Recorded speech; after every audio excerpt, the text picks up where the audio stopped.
No, kes curang lagi. Laki sama laki. Maknanya dia curang dengan yang berbatang.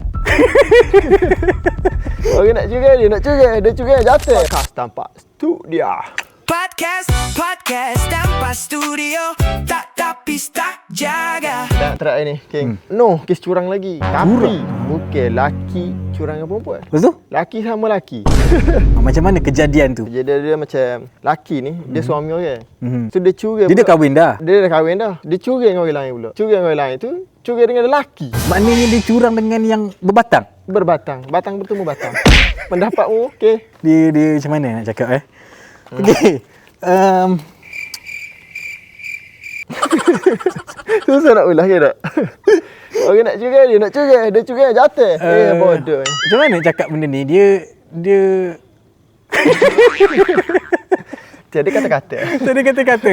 Okey, apa yang aku boleh cakap kepada lelaki tu, dua-dualah yang melakukan perbuatan curang tu dengan lelaki yang dia pergi skandal tu. Kau ni bodoh, kau tahu tak? Kau ni tak ada otak ke? Dekat Malaysia ni dah habis lubang sangat yang kau pergi, yang kau syok sangat sama sendiri tu. Aku tak boleh brain tau. Aku daripada dulu, bila orang cakap pasal gay, pasal lesbian apa semua, bisexual, aku sampai sekarang tak boleh brain macam mana dia orang ni boleh Dia boleh berfikir nak ke arah tu.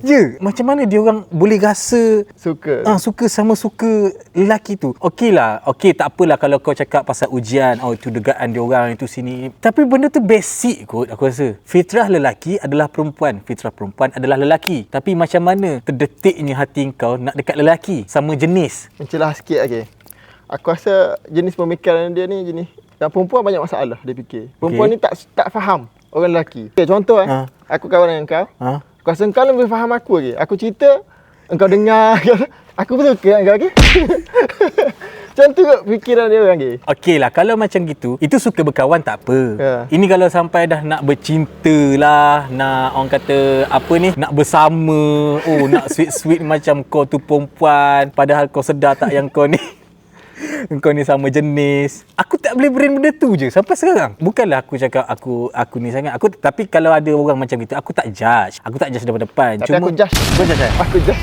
In the black bag.